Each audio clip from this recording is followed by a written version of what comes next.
ओम विष्णवे नमः विष्णवे नमः विष्णवे नमः हरे नमः। ओम श्री गणेशाय नमः श्री हनुमते नमः श्री सद्गुरु चरण कमलेभ्यो नमः श्री सीतानामाभ्यां नमः।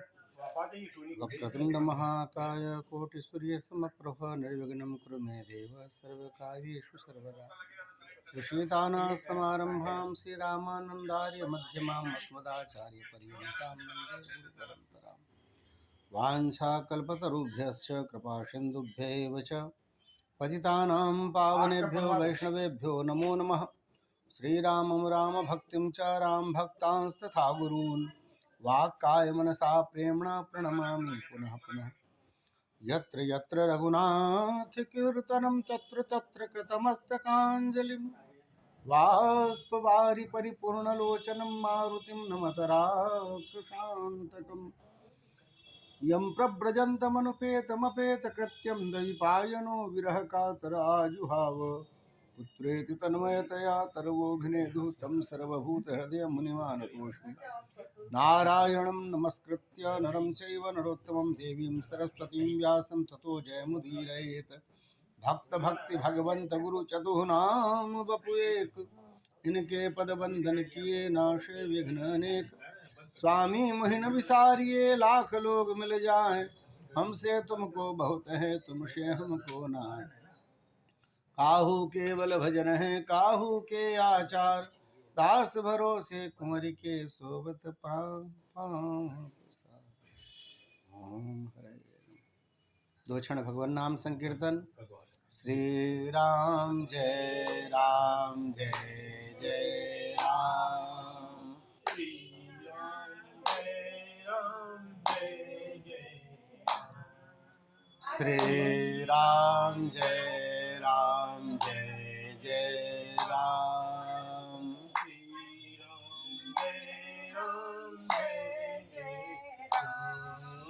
श्री राम जय श्री राम जय राम।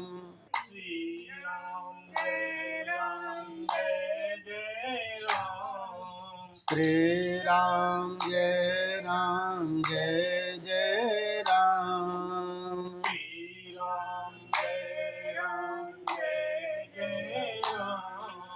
श्री राम जय राम।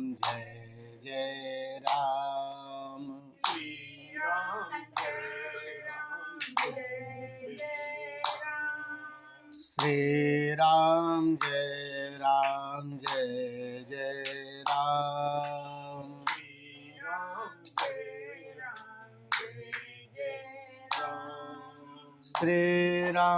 जय राम जय राम।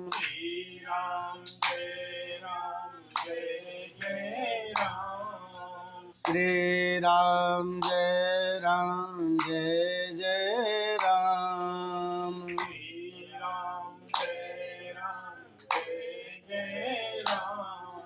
श्री राम श्री राम जय राम।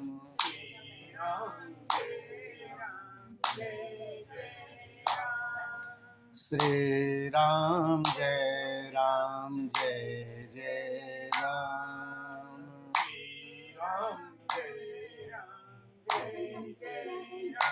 बोलिए भक्तवत्सल भगवान की जय। श्रीमद्भागवत महापुराण की जय। श्री व्यास जी महाराज की जय। श्री सुखदेव जी महाराज की जय। श्री परीक्षित जी महाराज की जय। श्रीमद्भागवत सप्ताह ज्ञान यज्ञ की आज के आनंद की जय जय श्री राधे जय श्री राधे जय श्री राधे। श्रीमद्भागवत महापुराण की सप्ताह व्यापी कथा जिसे सत्कर्म कहा गया है और बड़े भाग्य से मिलता है। जन्म जन्मार्जित ही पुण्य ही, जन्म जन्मार्जित जब पुण्य उदय होते हैं तो हमें प्राप्त होता है। तो यह जो हमें मिला यह पितरों का आशीर्वाद, उनकी प्रसन्नता के लिए, उनके आशीर्वाद से हमें यह भागवत पारायण का अवसर मिला है और आज से यह क्रम हम सब शुरू कर पाए हैं। और अपने गणपति की कृपा से, भगवान महादेव की कृपा से यह 7 दिनों तक निर्विघ्नतया ठीक से जा पाएगा, क्योंकि ठाकुर जी बड़े कृपालु हैं और अपने भक्तों पर कृपा बनाए रखते हैं। उन्हीं की कृपा से सत्संग मिलता है। जीवन में जितने भी प्रपंच हैं, यदि सत्संग जीवन में मिलता रहे तो उन प्रपंचों का अंत हो जाता है। वो स्वामी तुलसीदास जी रामचरितमानस में कहते हैं, सत्संगति संस्कृति कर अंता। ये जो घूमने फिरने भटकने का जो क्रम है, बड़ी दूरी तक अपने परेशानियों के कारण और नाना प्रकार के कष्टों से व्यथित व्यक्ति भटकता रहता है, वह क्रम पूरा हो जाता है जब सत्संग मिलता है जीवन में। तो यह कृपा ठाकुर जी की, कृपा श्री किशोरी जी की, कृपा पितरों की, जो हमें यह सब प्राप्त हो रहा है। जीवन में कुछ भी प्राप्ति हो, उसमें माता पिता, उनका अनुग्रह, सदगुरुदेव का अनुग्रह, जिनके क्रम में हम सब यह सब जो है, जिनकी कृपा से यह सब प्राप्त कर पाए हैं। बार बार स्मरण करें अपने पूर्वजों का, जिन्होंने बहुत कष्ट सहा होगा, अपने जीवन में नाना प्रकार के लोभों को छोड़ा होगा और उसके बाद भी अपने स्वरूप में बने रहे, उन्होंने अपने धर्म को पकड़ा रहा। तो आज हम सब अपने नाम हिंदुओं के जैसा और अपने टाइटल लिख पाते हैं। यदि वो कष्ट न सह पाते तो आप देख रहे हैं कि भरे पड़े हैं सब आतताई, सब उनमें शामिल हो जाना पड़ता। अपने आप को बनाए रखने के लिए बड़ा संघर्ष किया होगा उन्होंने, टूटे नहीं होंगे बहुत सारे कष्ट पाकर भी। तो आज उनकी कृपा से आज हम सब भागवत सुन पा रहे हैं, नहीं तो यदि टूट जाते तो हम सब कैसे भागवत सुन पाते। तो यह उनकी कृपा, पितरों की कृपा है, पूर्वजों की कृपा है, जो उनके धर्मो रक्षति रक्षितः, उन्होंने धर्म की बहुत कष्ट पा करके भी रक्षा की, छोड़ा नहीं अपने धर्म को। तो आज हम सब यह सब कथा सुन पा रहे हैं, तो बारंबार उनका स्मरण और उनको प्रणाम करते हुए आइए कथा के क्रम में प्रवेश करते हैं। आज जो श्रीमद् भागवत महापुराण की कथा का पारायण हुआ है, द्वितीय स्कंध में हम लोग पूरा किए हैं, क्योंकि आप पहले दिन बहुत सारे कार्यक्रम रहते हैं और उस कार्यक्रम के अंत में धीरे धीरे नियमतः क्या होता है, आसूर्योदय आरभ्य सार्ध त्रिपहरांतकम, सूर्योदय से प्रारंभ करके 3 पहर तक जो है पूजन का क्रम और पाठ का क्रम होना चाहिए। और 3 पहर के बाद फिर उसके बाद जो भी आप भागवत में पाठ किए हैं उसको एक सरलता से अपनी भाषा में, सहज भाषा में लोगों को समझा सके, यह क्रम है। वो भी कब, सूर्यास्त तक यह क्रम है। तो ऐसे किया जाता है। हम लोग आधुनिक काल में हैं तो हम लोग को सुविधाएं बहुत ज़्यादा मिली हुई है, तो अभी शाम होने के बाद भी शाम जैसा नहीं लग रहा है, क्योंकि हम सब बहुत सारे प्रकाश में बैठे हुए हैं। आइए कथा के क्रम में प्रवेश करें। श्रीमद् भागवत जो है उसकी श्लोक की संख्या है 18,000 श्लोक। यदि आप ऐसे क्रम डालने लग जाएंगे तो 16,500 श्लोक मिलते हैं इसमें। एक व्यक्ति ने उवाच में और अर्ध श्लोक, इन सब में भी नंबर डाल करके उसके 18,000 क्रम पूरा किए। पर संत और विज्ञ विद्वान बताया करते हैं कि जैसा जो भी भागवत का क्रम है यही है, इसको 18,000 श्लोक मानना चाहिए।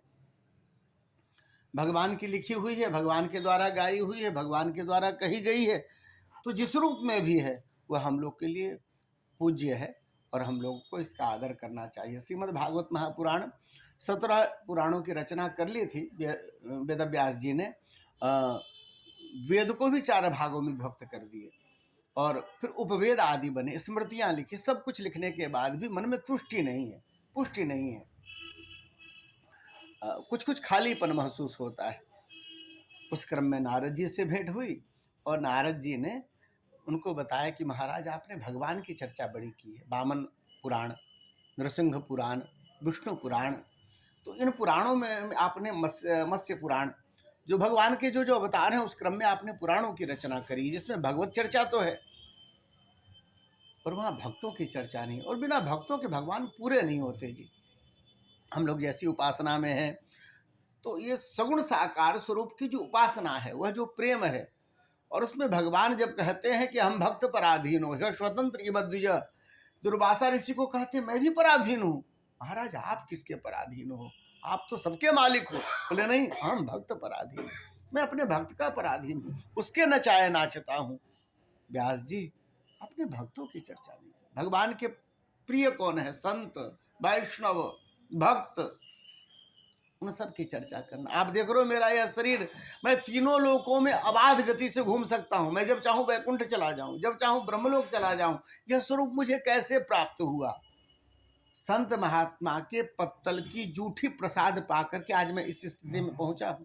उन्होंने अपनी कहानी बताई थी, वेद व्यास जी को बात समझ में आई और फिर उन्होंने श्रीमद् भागवत को 18,000 श्लोकों में परिणत कर दिया, लिख दिया। 2 अध्यायों में सुनाया था नारद जी ने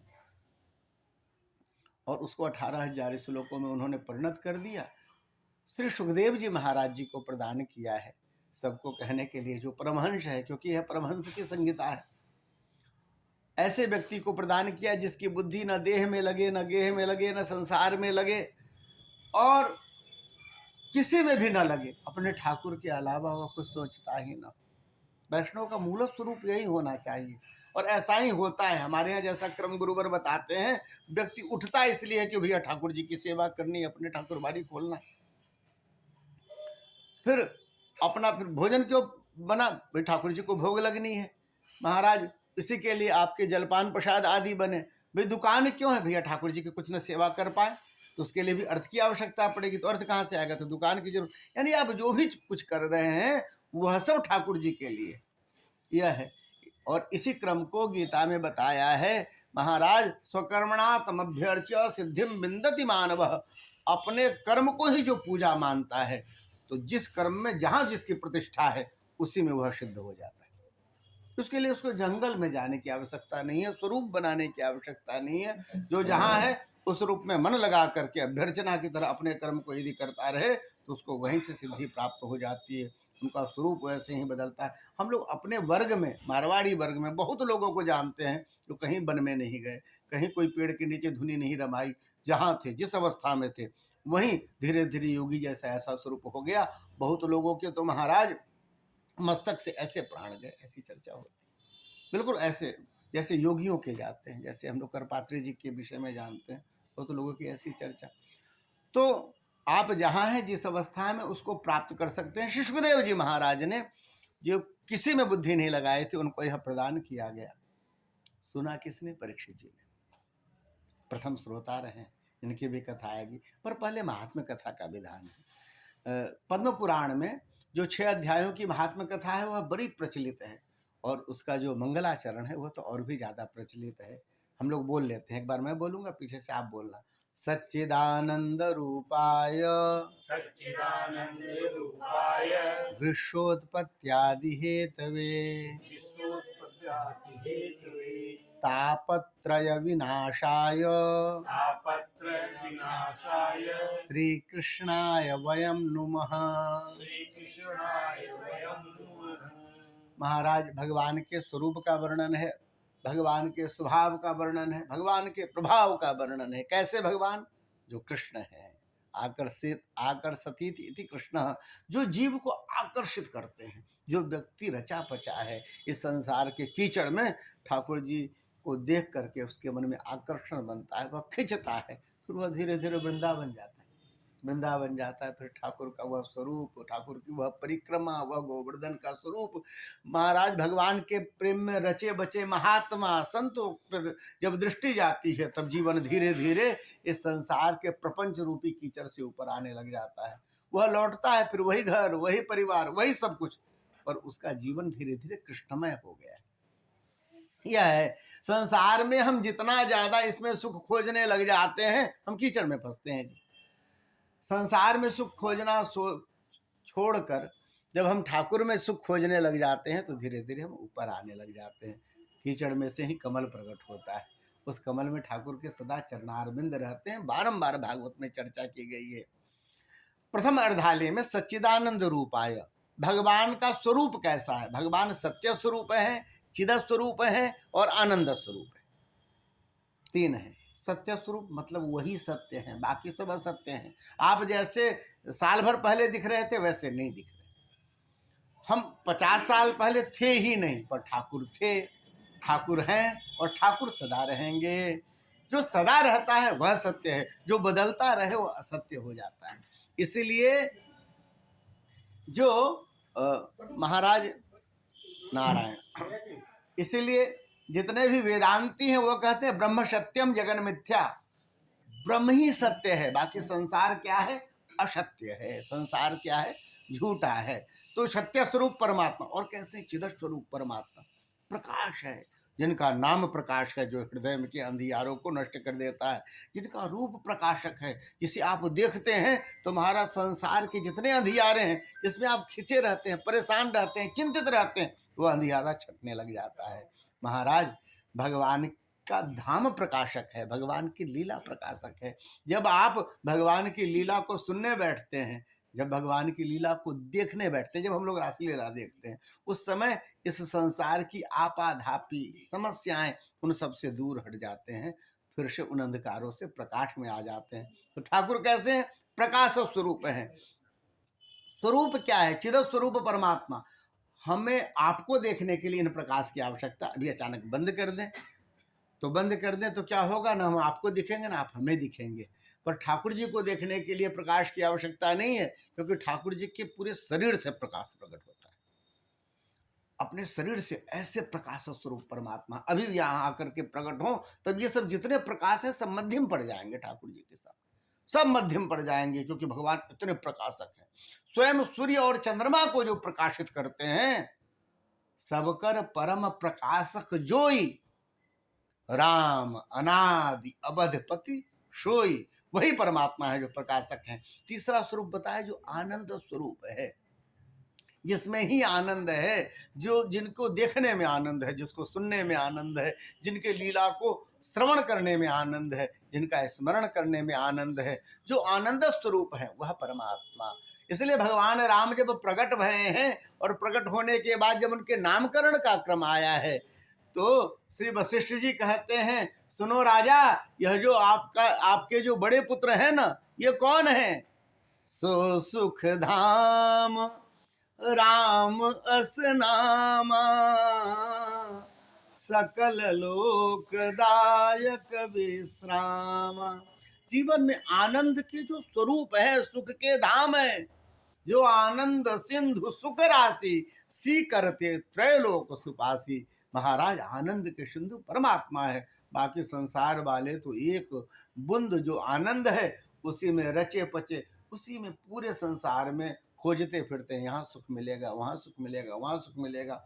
लोग यहाँ रहते हैं, जाते हैं यूरोप, कहते हैं महाराज यहाँ तो कुछ भी नहीं है, वहाँ तो क्या आनंद है, लोग बड़े आनंद में रहते, क्या रहन सहन है। और वहाँ वाले यहाँ आते हैं परेशान अपने यहाँ से, कहते महाराज यहाँ बड़ी सुख मिलती है, काशी की गलियों में सुख मिलता है, गंगा जी के किनारे मिलता है। यहाँ वाले वहाँ सुखी खोजने जाते हैं और फिर वहाँ से वहाँ वापस आते हैं एनआरआई बन के, कहते हैं महाराज अपना देश, अपना वो, अपना पेड़, अपना खेत ना। ये संसार का स्वरूप होता क्या है, व्यक्ति सुख खोजता फिरता है संसार भर में, यहाँ नहीं वहाँ होगा, वहाँ नहीं यहाँ होगा, पर सुख तो हमारे ठाकुर के चरणों में है, सुख हमारे ठाकुर जी के स्वरूप में है। भगवान कौन है महाराज? आनंद स्वरूप है परमात्मा। ये परमात्मा का स्वरूप बतलाया, और फिर कैसा बताया भगवान का प्रभाव, तो सच्चिदानंद रूपाय विश्वोत्पत्त्यादि हेतवे, परमात्मा का प्रभाव कैसा है महाराज? इस पूरे संसार को जो प्रकट करने वाले हैं, इस पूरे संसार को जो पालने वाले हैं, इस पूरे संसार को समय अनुसार जब लगता है कि महाराज अब व्यतिक्रम जैसा होने लग गया, इसको फिर से समाप्त करके पुनः, जैसे कहते हैं वो एक मिट्टी का घड़ा बनाने वाला जब उस मिट्टी के घड़े को सुंदर बना देता है, सजा देता है, फिर विचार करता है कि नहीं अभी ये पकाने लायक नहीं, इसको फिर से अब ठीक कर लेना चाहिए, फिर से उसको बना दिए, फिर से ठीक कर दिए। जैसे स्वर्णकार होता है, सोने को गला करके नाना प्रकार के आभूषण बनाता है और पूरे दुकान भरे रहते हैं, फिर उसके विचार में आया कि नहीं ये पुराना ट्रेंड हो गया, अब इसे कोई धारण नहीं करना चाहता, उसको फिर से गलाता है, फिर से नए स्वरूप में ले आता है। परमात्मा की यही गति है महाराज, बनाने वाले वही, संभालने वाले वही और समाप्त करने वाले वही हैं। यह परमात्मा का प्रभाव है। तृतीय अर्धाली में भगवान के स्वभाव का चिंतन बताया है। स्वभाव कैसा है हमारे ठाकुर का? तो पूरे संसार वाले तीन दुखों से दुखी रहते हैं, त्रिताप कहा जाता है महाराज। त्रिताप से दुखी है संसार वाले, दैहिक दैविक भौतिक, ये तीन ताप हैं। शरीर के ताप से परेशान है, अपने देवताओं के ताप से परेशान है और भौतिक ताप से परेशान है। मतलब वर्षा आ गई, अनुकूलता नहीं रही, ठंडी बहुत पड़ने लग गया, महाराज परेशान है, बूढ़े लोग के घुटने पकड़ लेते हैं, बड़ी परेशानी होती है। तो ये तीन ताप जो है व्यक्ति को बड़ा परेशान करते हैं, कहीं न कहीं लगे रहते हैं। दैहिक ताप, शरीर स्वस्थ नहीं रहता, मन स्वस्थ नहीं रहता, हृदय स्वस्थ नहीं रहता, यह सब समस्या लोगों की बनी रहती है संसार में। इन तापों का शमन परमात्मा की कृपा से होता है। वो क्या करते हैं, अपने भक्त के तीनों तापों का शमन कर देते हैं, वह सहज हो जाता है। इसका अर्थ यह नहीं कि रोग ठीक कर देते, इसका अर्थ यह नहीं कि बारिश और ठंडा कम कर देते, इसका अर्थ यह नहीं होता कि ग्रहों की स्थितियां प्रतिकूल कर देते हैं। नहीं महाराज, वो सब रहते हैं, भक्त के जीवन में अंतर ही नहीं पड़ता, वो सहज रहता है। आप देखते होंगे जब अभी प्रयागराज आप जाएंगे, बहुत ढेर सारे लोग लंगोटी पे घूमते दिखेंगे। कहाँ हम लोग 2-3 कंबल और इधर उधर से जुगाड़ करते हैं, ओढ़े महाराज, पैर गर्म ही नहीं हो रहा था। और बहुत लोग आपको ऐसे दिखेंगे जो लंगोटी पे घूम रहे हैं, सहज है। क्यों? ठाकुर जी के भरोसे। तो उनको दैहिक ताप परेशान नहीं कर रहा है, भौतिक ताप परेशान नहीं कर रहा है। महाराज जब कोई आंतरिक कोई दुख नहीं रहा, तब आप उस स्वरूप में आ गए। जब बाहरी कोई प्रभाव फिर धीरे धीरे पड़ना कम हो गया, तब उस स्वरूप में आ गए।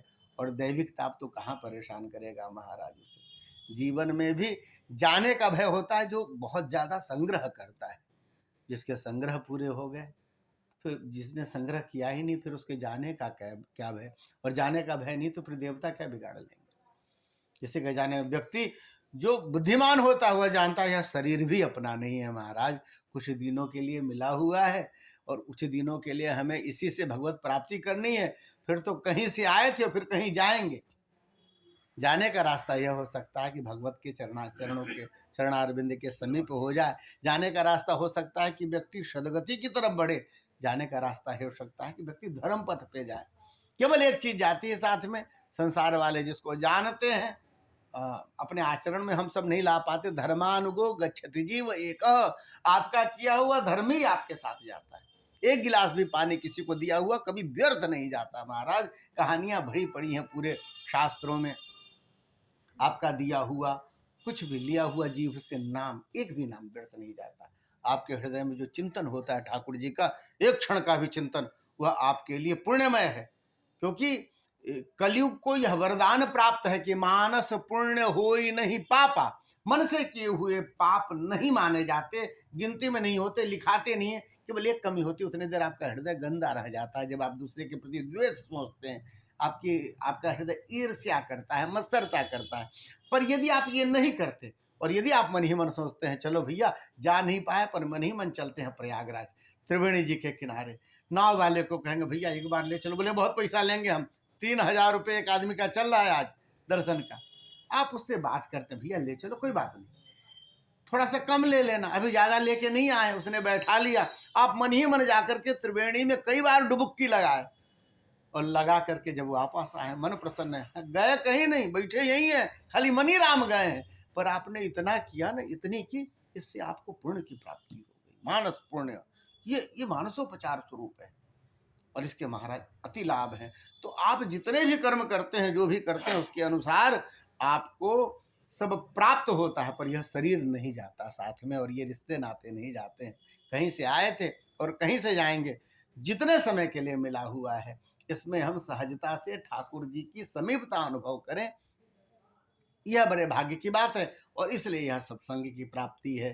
तो ऐसे दैहिक, दैविक, भौतिक तीनों तापों का समन करने वाले परमात्मा भगवान श्री कृष्ण के चरणों में हम सब बारंबार प्रणाम करते हैं। एक बड़ी सुंदर कथा है कि श्री 88,000 सौनकादि ऋषि जो नैमिषारण्य में सदा निवास करते हैं, ब्रह्मा जी से जाकर के पूछा था महाराज भयानक कलयुग है और चारों तरफ लोगों के विचार में, हवा में, पृथ्वी में, आकाश में वो युग का प्रभाव व्याप्त हो जाता है। चारों तरफ जो समाज होता है ना, यदि आप चाहे भी बैठ करके इसमें पूजा पाठ करें तो उस आबो हवा में पूजा पाठ की शक्ति नहीं रह जाती, कोई बड़े यज्ञ करने की शक्ति नहीं रह जाती, वातावरण पुण्य में नहीं रह पाता। आज हम लोग गए हुए थे खाकी बाबा के समाधि में, इतना शांत स्थान, तीर्थी कुर्वन्ति साधव, ये भागवत में आया है महाराज। साधु के जहाँ चरण पड़ते हैं ना, गए कितने दिन हो गए, बताइए, गोरखनाथ जी के समय का उनका जो है स्वरूप है, उनका वर्णन है। अब तक वहाँ शांति बनी पड़ी उतनी दूर में, जो भी 4-5 डिसमिल होगा, पर उतनी दूर जो है बिल्कुल बिल्कुल शांति बनी पड़ी। ये संतों का स्वरूप होता है, वह उनका प्रभाव पड़ता है। पूछा है श्री ब्रह्मा जी से, उन्होंने कहा कि मेरा चक्र जा रहा है, तो यह चक्र जहाँ पर जाकर रुक जाए ना, आप समझना वह क्षेत्र आपके लिए कलयुग से अलग है। और वह चक्र जाकर के नैमिषारण्य में रुक गया। वहाँ आपने उस चक्र तीर्थ का दर्शन किया होगा। वहीं पर 88,000 ऋषि सदा रहते हैं और होम आदि के द्वारा भगवान की अर्चना करके सायंकाल सत्संग करते हैं। बैठे हुए थे, श्री सूत जी महाराज का आगमन हुआ है। सबने जय जयकार करी है। बोलिए श्री सूत जी महाराज की। सूत जी को बड़ा संकोच हुआ, क्योंकि आयु में बड़े कम है, ये सब हजारों हजार वर्ष के आयु वाले महात्मा, फिर भी संकोच से बैठे। महाराज, हमारे लिए आप ऐसे जयकार मत किया करो, हमें संकोच हो जाता है। सबने कहा कि महाराज आप आयु में छोटे हैं, पर भगवान की जो कथा सुनाए ना, वो सबसे बड़ा होता है।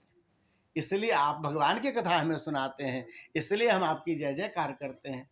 हे सूत जी महाराज, आप ज्ञान के सूर्य के समान है, करोड़ों सूर्य के समान ज्ञानी हैं। आप ऐसी कथा सुनाइए जिससे हमारा विवेक और वैराग्य दोनों बढ़े। विवेक को वर्धते महान, माया मोह निराश वैष्णव ही क्रियते कथम। माया मोह से जो निराश जीव है, जो वैष्णव है, जिसका आधार भगवान के चरणों के अतिरिक्त तो कुछ भी नहीं है, वो जब बाहर की समस्याओं से परेशान हो जाता है, जिनको सहज से रूप से प्रेम करता है, वो भी उनको नहीं करते।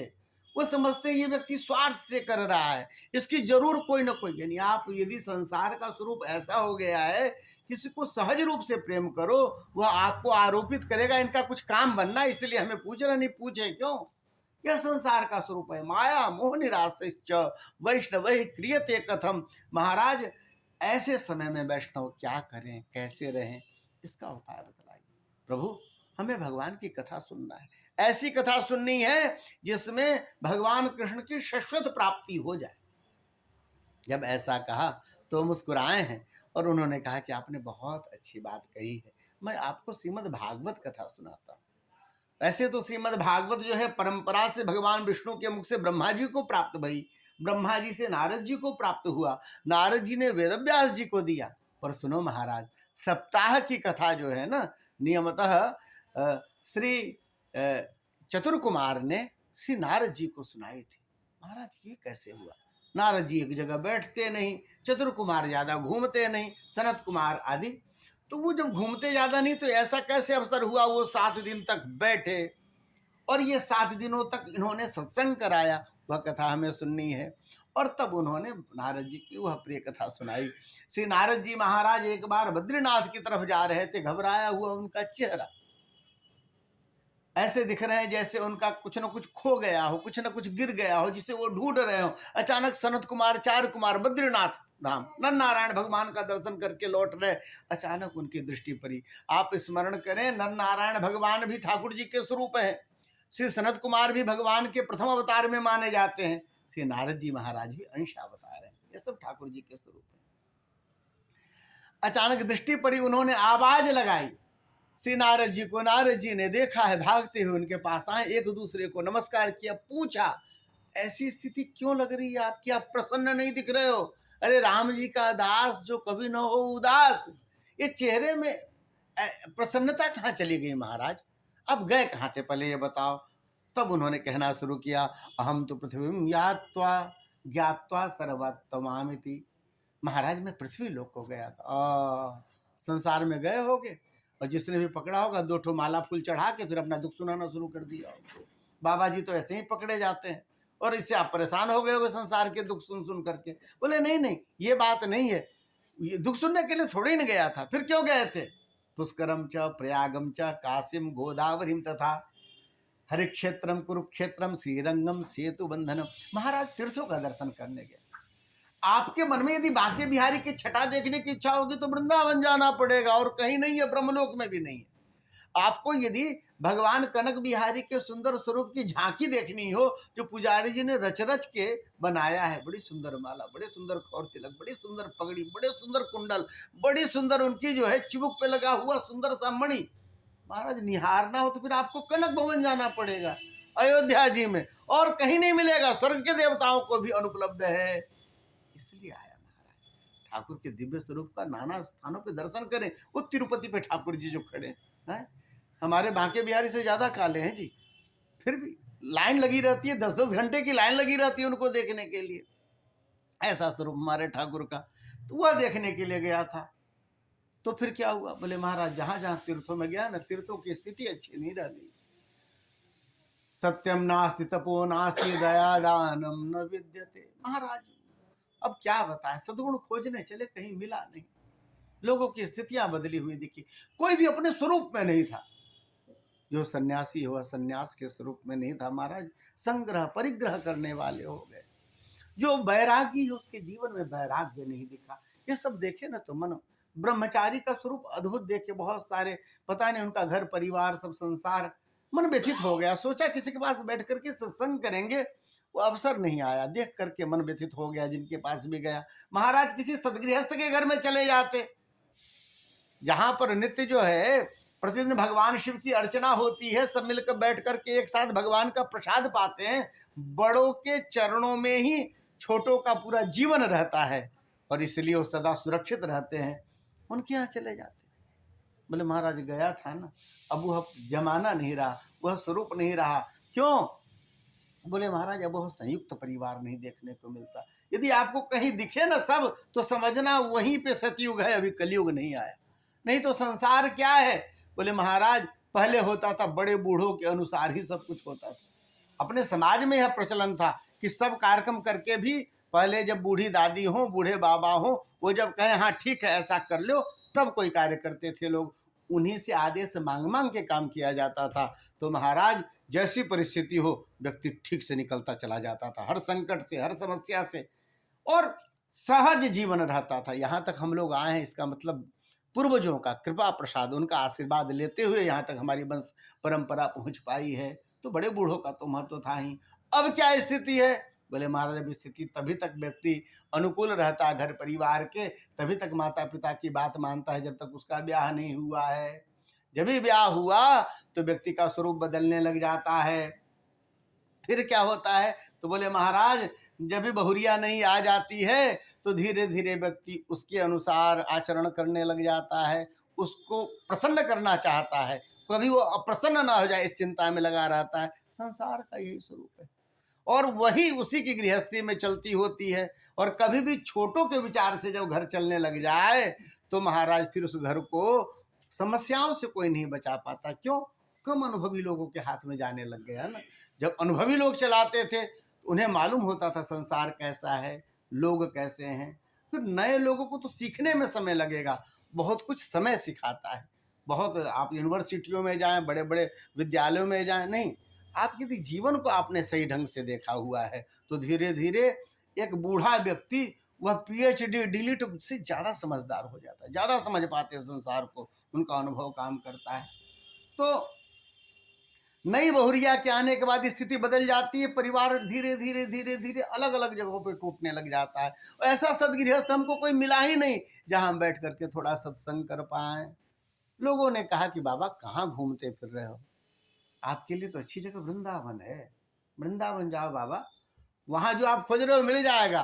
फिर क्या हुआ, मैं वृंदावन आ गए, और जब वृंदावन में आया, यमुना जी में स्नान किया, यमुना जी में स्नान करके बांके बिहारी की छटा देखी, राधा बल्लभ को निहारा, राधा रमण जी को निहारा, महाराज राधा दामोदर की परिक्रमा लगाई है, और उसके बाद मदन मोहन की छवि को देखते रहे। पूरे वृंदावन की परिक्रमा के क्रम में अचानक एक जगह भीड़ देखी, एक युवती को देखा जिसके पास दो बालक, दो वृद्ध वहां पर मरणासन्न हैं।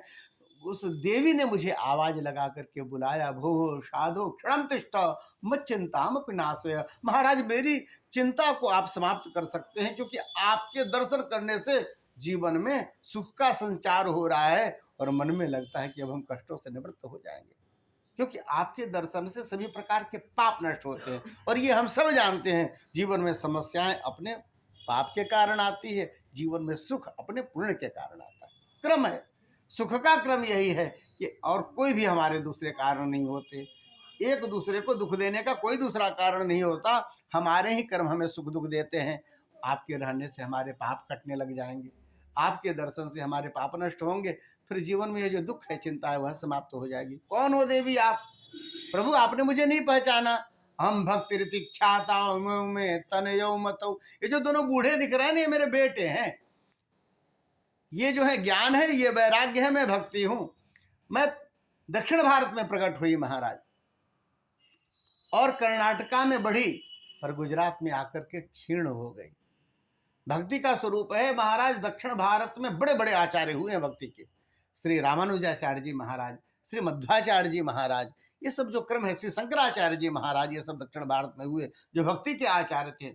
भक्ति दक्षिण भारत में प्रकट भई, कर्नाटका में उसकी वृद्धि होने लगी, कर्नाटका में वह बढ़ने लग गई है महाराज। प्रत्येक जीव के जीवन में धीरे धीरे भक्ति का प्रवेश हो गया।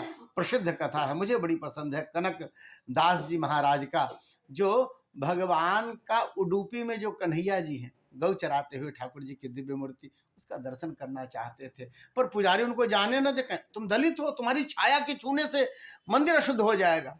उसके मन में बड़ी इच्छा, जो भगवान के सामने बैठकर एक तारा पे भगवान को कुछ पद सुनाए, अपने ठाकुर जी को पद सुनाए। एक बार जब प्रातः काल ब्राह्म मुहूर्त से पहले बड़े पुजारी जी स्नान करके आ रहे थे, उसी समय उनको एक आवाज सुनाई दी, पुजारी जी मैं आपसे कुछ बोलना चाहता हूं। वो तो इधर उधर देखिए, कोई दिख नहीं रहा, कौन हो तुम? बोले महाराज मैं आपके सामने आ गया, तो मेरी छाया छूने से भी आपको स्नान करना पड़ेगा, मैं कनकदास हूं महाराज। कनकदास क्या बात है? बोले महाराज मेरे मन में बड़ी इच्छा है, मैं कन्हैया के लिए गीत लिखता हूं, अपने श्याम सुंदर के लिए, एक बार उनको सामने से बैठ करके सुनाना चाहता हूं अपने पदों को। बोले भैया मेरे मन में तो बड़ी इच्छा है कि तुम सुनाओ, पर मैं समाज के विरुद्ध नहीं जा सकता, और समाज की यह स्थिति है कि अभी आप यदि प्रवेश कर जाओगे तो नाना प्रकार के अपवाद होने लग जाएंगे, इसलिए मैं कुछ नहीं कर सकता। बोले महाराज आप कुछ कर सकते थे तो बताते, मेरी बड़ी इच्छा थी।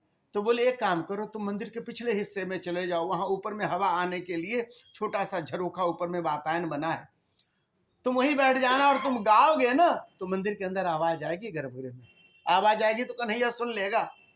कनकदास को तो बात उचित लगी, हुआ जा करके फिर मंदिर के पीछे गए, वहां देखा ऊपर में तो हल्की सी प्रकाश आ रही थी, वहां से हवा आने की जगह वहीं बैठ गए, एक तारा पर गाने लग गए। महाराज चमत्कार हुआ है, जो पीछे की दीवार थी अचानक दरक गई, जो पुजारी जी लोग श्रृंगार कर रहे थे, अचानक ठाकुर की पूरी मूर्ति घूम गई।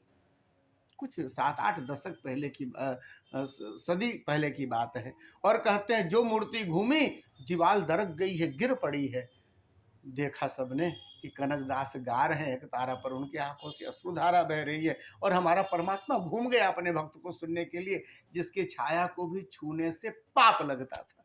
हमारा परमात्मा तो जाति नहीं देखता जी, आयु नहीं देखता, हमारा परमात्मा धन नहीं देखता, रूप नहीं देखता, भक्ति प्रियो केशव, वो केवल भक्ति देखते हैं। महाराज पूरे के पूरे उडुपी वासियों ने बारंबार चरणों की धूली माथे पे लगाई है, कनकदास हमें क्षमा करना, हम आपके स्वरूप को नहीं पहचान पाए।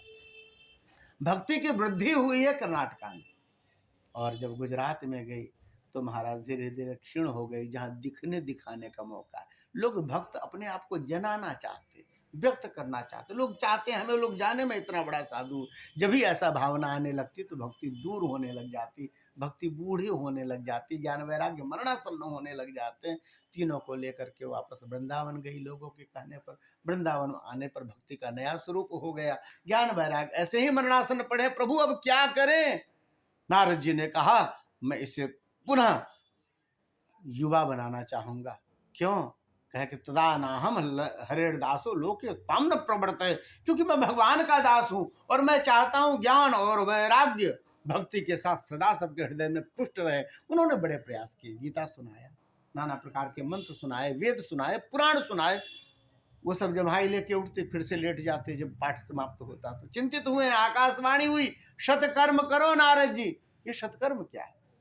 जो कर रहे थे ये क्या था? पर आकाशवाणी उत्तर थोड़ी नहीं देती, वो तो कह के निकल गई। अब परेशान पूछना शुरू किया सबसे पूछते थके, किसी ने कुछ बताया नहीं। जो विद्वान थे वो तो अपना क्षेत्र छोड़ करके चले गए कि नारद जी के प्रश्न का उत्तर नहीं देंगे तब तो समाज में जान जाएंगे, इनको कुछ आता जाता नहीं है। ऐसे ही ये विद्वान बने घूम रहे थे। अब कहाँ जाए, किससे पूछे, इसी पूछने के क्रम में बद्रीनाथ आ रहे थे, आपसे भेंट हो गई। अब आप बताओ सत्कर्म किसे कहते हैं? चारों कुमार मुस्कुराए हैं। श्रीमद् भागवत की नियमानुसार विधि से 7 दिनों में जो कथा सुनी जाती है, इसे सत्कर्म कहा जाता है। इस सत्कर्म के करने से जीवन में मरणासन जो भक्ति और ज्ञान वैराग्य की स्थिति हृदय में वह पुनर्जागृत हो जाती है, वो युवा हो जाते हैं और व्यक्ति वह भक्ति ज्ञान वैराग्य स्वस्थ रूप में आपके हृदय में सदा विराजमान होने लग जाते हैं। यही सत्कर्म है। अरे महाराज ऐसी महिमा, तब तो फिर हमें श्रीमद् भागवत की सप्ताह कथा सुनाइए। ज्यादा दूर तो जा नहीं सकते। हरिद्वार आए, बढ़िया सुंदर बालू का मंडप बनाया, केले का पेड़ कोई ले आया, सुंदर मंडप बना करके, बांसों से मंडप बना करके चारों कुमार बैठे, हल्ला हो गई। सुनने वाले नारद जी, सुनाने वाले 4 कुमार। अब तुम्हारा जो सुने वह दौड़ पड़े। जितने ऋषियों के नाम आपको मालूम है वे सब वहां पर आए। अत्रि, कश्यप, विश्वामित्र, वशिष्ठ सब आए हैं वहां पर। जितने प्रकार की नदियों का आपने नाम सुना है, नर्मदा, गंगा, कावेरी, वे सब आई हैं सस्वरूप। जितने प्रकार के पर्वत आपने सुने वे सब आए। जितने प्रकार के आपने वन सुने हैं वे सब वहां पर आए हैं। महाराज नैमिषारण्य, दंडकारण्य, जितने प्रकार के अरण्य हैं वे सब सस्वरूप आए। देवता सब विमानों से आकाश से पहुंचे हुए हैं स्वर्ग का फूल लेकर के।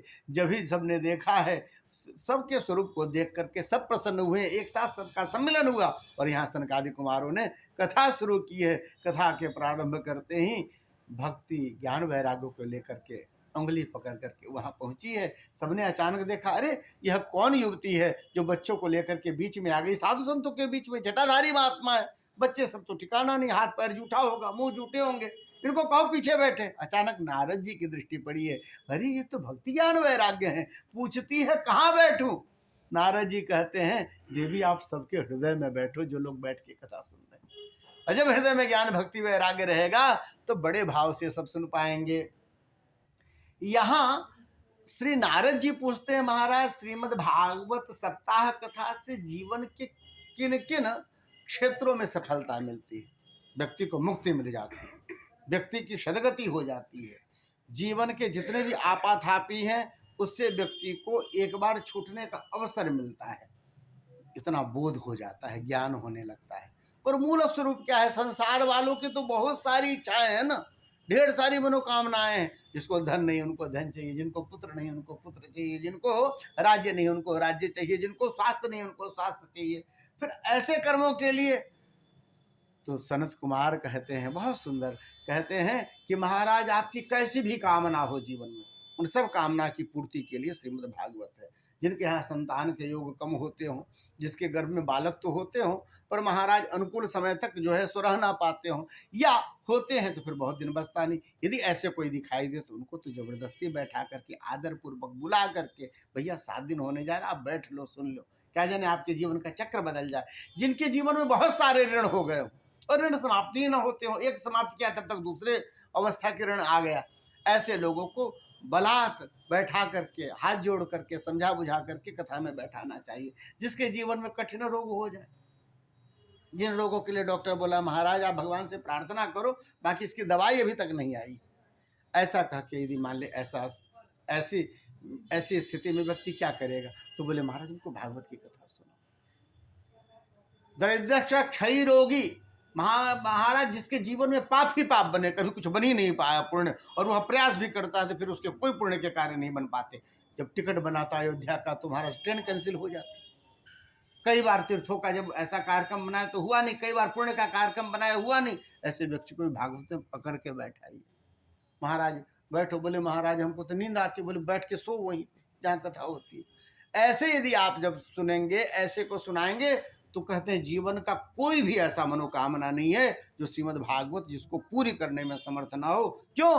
प्रत्यक्ष कृष्ण है वही। महाराज भगवान जब जाने लगे, उद्धव जी ने चरण पकड़ लिए, प्रभु आप जाओगे तो हम किसको आधार लेकर के भजन करेंगे? भगवान ने अपने स्वरूप को श्रीमद् भागवत में तिरोहित कर लिया। यह क्या है? प्रत्यक्ष कृष्ण है वही। ये साक्षात भगवान श्री कृष्ण का ही स्वरूप है। गीता प्रेस से, प्रिंटिंग प्रेस से निकला हुआ यह जो अक्षर ब्रह्म है, जो पूरे संसार में सबको पवित्र करता चलता है। यह साक्षात भगवान कृष्ण का स्वरूप है। ऐसे किसी मूर्ति को तो प्राण प्रतिष्ठा की जाती, नियम से पूजन 12 साल करो तब होता है, पर श्रीमद् भागवत जब ग्रंथ आप घर में लेके आते हैं उसी समय यह भगवान कृष्ण होते हैं।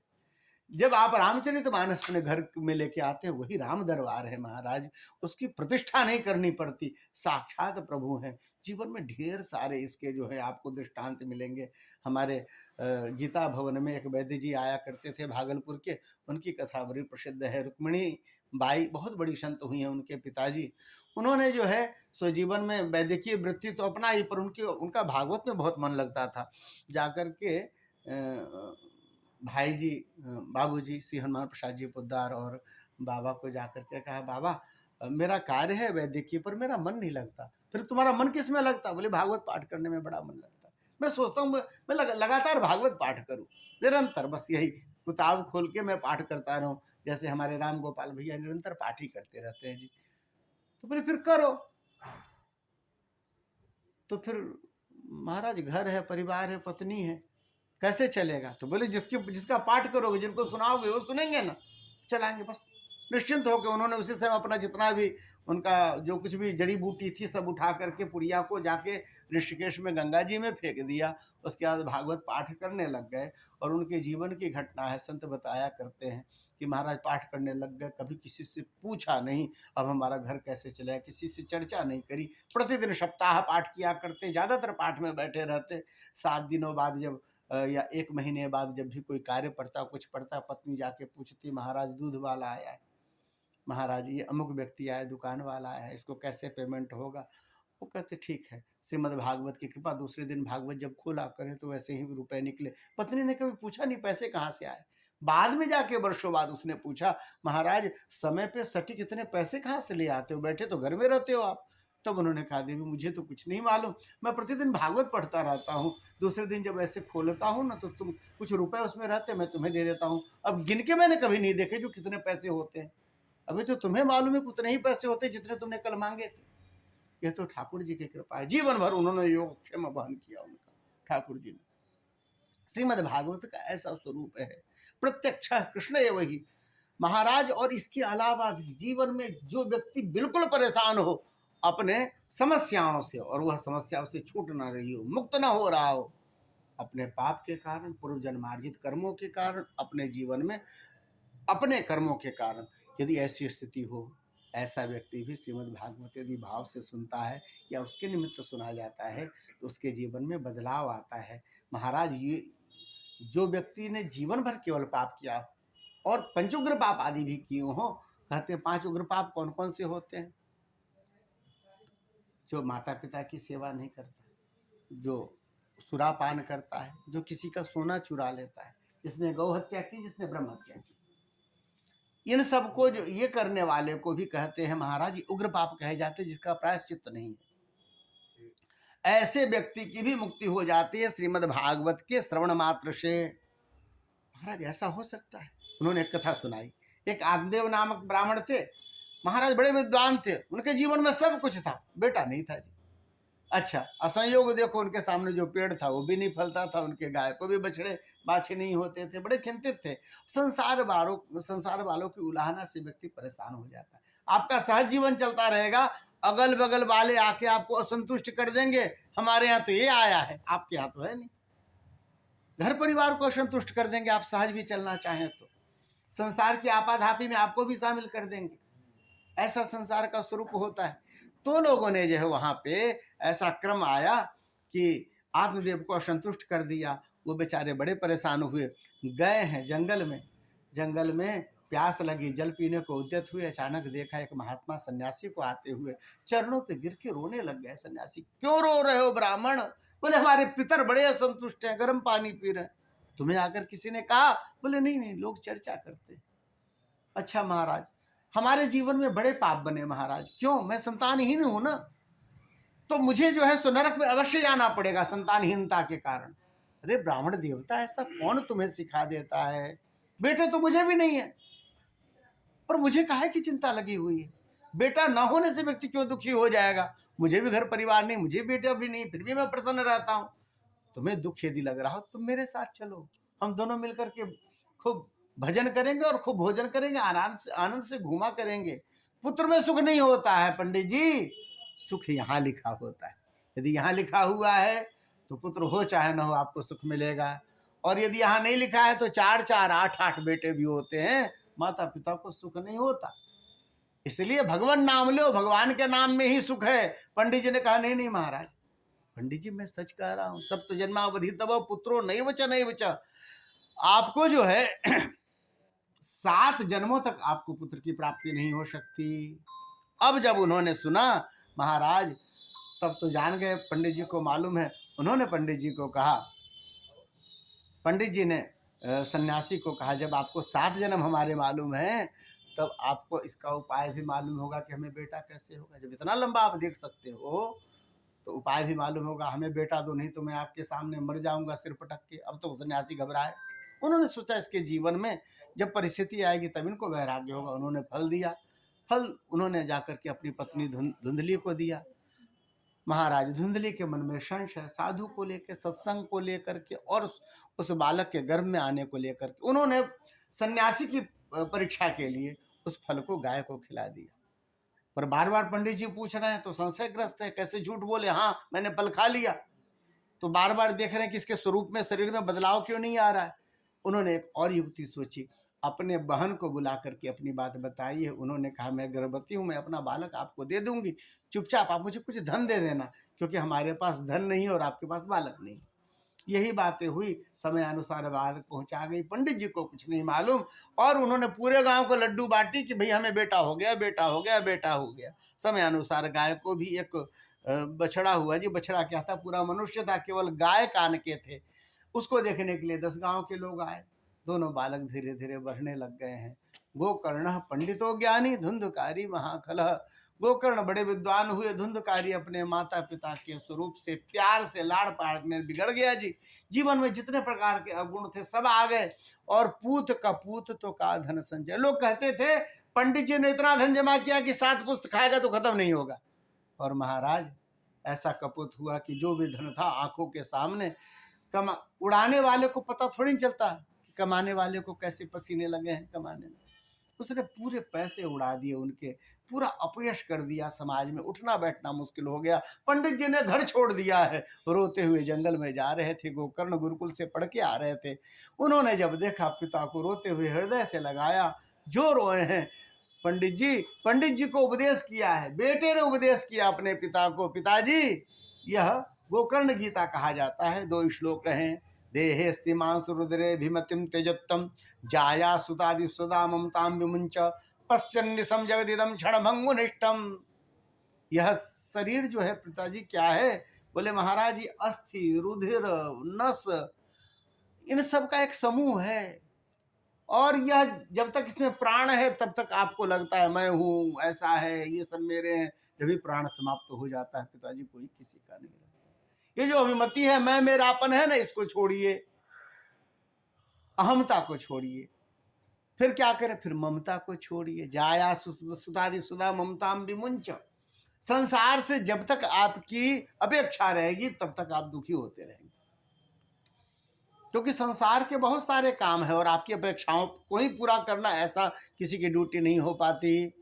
श्री मुरारी बापू कहा करते हैं, जब तक आप संसार से मतलब खोजते हैं ना तभी तक आप दुखी होते हैं। जब मतलब अपने ठाकुर से होने लग जाता है फिर व्यक्ति उसी दिन से सुख संचार में आने लग जाता है। यह स्वरूप है। तो संसार में ममता और अपने में अहमता, 2 चीजें छोड़िए। फिर क्या करे, पश्चिम जगदिदम क्षणभंगुनिष्ठम। फिर संसार में जो बहुत आशाएं रखी रहती है, यदि वृंदावन में भी जाते हैं, घर परिवार जमीन जायदाद सब छोड़ करके, तो वहां भी फिर आश्रम बनाने लग गए, फिर आश्रम की व्यवस्था में लग गए। महाराज कितने दिन रहना है, यह पूरा संसार भी नष्ट हो जाना है।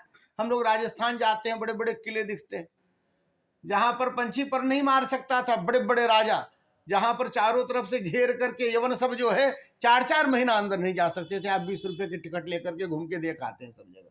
कहाँ गए सब चलाने वाले, कोई नहीं रहा है। संसार का यही स्वरूप है। पश्चिम जदिदम क्षणभंगुनिष्ठम।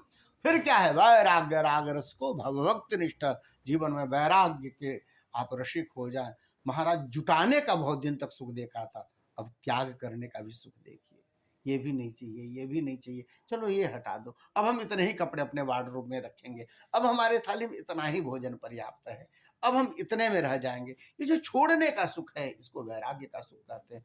अपनी जरूरतों को कम करते रहना चाहिए, अभ्यास बनाना चाहिए ऐसा कि बहुत, क्योंकि लोभ तृष्णा जो है ना, वो अंतिम तक व्यक्ति को नहीं छोड़ती है। यह स्वरूप जो आ जाएगा पिताजी तो जीवन बन जाएगा। उपदेश किया है उन्होंने, दशम स्कंध का पाठ करते हुए अपने आप को भगवत चरणारविंद में समर्पित कर दिया। लौट करके आए, उससे पहले घटना घट चुकी थी। धुंधकारी की माता जी कुआं में कूद के मर गई, धुंधकारी को 5 वैश्याओं ने मार दिया, वह प्रेत बन गया। गांव वालों ने खबर करी है, प्रेत के रूप में स्वयं धुंधकारी ने बताया कि गया श्राद्ध क्षतेनापि मुक्ति में न भविष्यति। आपने श्राद्ध किया, आपने गया श्राद्ध, गया में जाकर के बैठा करके भी आ गए, मेरी मुक्ति नहीं हो सकती, क्योंकि भागवत का स्वरूप प्रकट करना था। भगवान सूर्य से पूछा, उनके कथन अनुसार उन्होंने श्रीमद् भागवत की कथा उसके निमित्त रखी है, और वह स्वयं उस एक सूखे बांस के छिद्र में बैठ करके उसने कथा पूरी सुनी। 7 दिनों की कथा सुनने के बाद एक एक गांठ फटता चला गया। 7वें दिन 7 गांठ फट गए, और वह देव स्वरूप में तुलसी माला धारण किए हुए, सुंदर पीतांबर धारण किए हुए प्रकट हो गया। अरे कौन देवता हो आप? हम देवता नहीं है जी, आपके गांव के धुंधकारी पापी हैं, जिसकी सब भर्त्सना करते थे, जिसको कोई देखना नहीं चाहता था। यह श्रीमद् भागवत के सप्ताह कथा का प्रभाव है कि मेरा पूरा का पूरा जीवन बदल गया है। धन्य भागवती वार्ता प्रेत पीड़ा विनाशनी। और फिर वह विमान पर बैठने के लिए चले। विमान वालों को बोला, महाराज इसी को क्यों ले जा रहे हो? कथा तो बहुत लोगों ने सुनी। तब उन्होंने कहा, महाराज श्रवणम तो कृतम सर्वे न था मननम कृतम। श्रवण सबने किया, पर यह आर्त था, दुखी था, परेशान था, भूखा 7 दिन बैठ करके इसने कथा सुनी। इसका त्याग सबसे ज्यादा ऊपर है, इसलिए इसे लेकर के जा रहे हैं। कथा कैसे सुननी चाहिए महाराज? जब सुने और उसके बाद उसी को गुनते रहें। भगवान की भक्त वत्सलता, उनके शरणागत वत्सलता, इन्हीं सब का चिंतन करते रहे। इस तरह से पुनः कथा हुई। 7वें दिन परमात्मा प्रकट हुए हैं, और जैसे अयोध्या को पूरे को लेकर भगवान राम गए थे, वैसे ही सभी ग्रामवासियों के साथ गोकर्ण को अपने में आत्मसात करके परमात्मा लेकर के वैकुंठ धाम गए। यहाँ पर नारद जी ने यह 7 दिनों की कथा सुनी, भक्ति ज्ञान वैराग्य की पुष्टि हो गई। भगवान वहां पर नील सरोरु नीलमणि नील नीलधर श्याम परमात्मा प्रकट हुए, जय जयकार हुआ, खूब झमक के कीर्तन हुआ है। वहां पर प्रहलाद जी ने झाल बजाए, मृदंग इंद्र ने बजाया, और उद्धव जी ने वहां पर खूब सुंदर गाया है। कहते हैं स्वयं श्री सुखदेव जी महाराज गायन कर रहे हैं, और इस तरह से दिव्य अर्जुन नृत्य कर रहे हैं। इस तरह से बड़ी धूमधाम से कीर्तन हुई। परमात्मा ने वहां पर सबको आशीर्वाद दिया। इस श्रीमद् भागवत की कथा को जो भावपूर्वक प्रेम से श्रवण करेगा, परमात्मा उसके हृदय में सदा सदा विराजमान होंगे, ऐसा वचन दे करके परमात्मा गए। यह 6 अध्यायों की आपने महात्मा कथा सुनिए। बोलिए भक्तवत्सल भगवान की जय। क्रम से 1 घंटे हो गए जी। अभी की कथा यहाँ विराम लेती है, और फिर क्रम में जैसा होगा कल शाम को फिर से चर्चा करेंगे। 2 क्षण भगवान नाम संकीर्तन फिर से सब लोग बोल दें। श्री राम जय राम जय जय राम। श्री राम जय राम जय जय राम। श्री राम जय राम जय जय राम। श्री राम जय राम जय जय राम। श्री राम जय राम जय जय राम। श्री राम जय राम जय जय राम। श्री राम जय राम जय जय राम। श्री राम जय राम जय जय राम। श्री राम जय राम जय जय राम। श्री राम जय राम जय जय राम। श्री राम जय राम जय जय राम। श्री राम जय राम जय जय राम। श्री राम जय राम जय जय राम। श्री राम जय राम जय जय राम।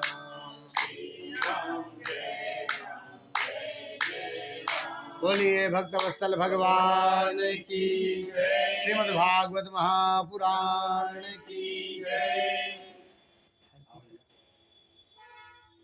आरती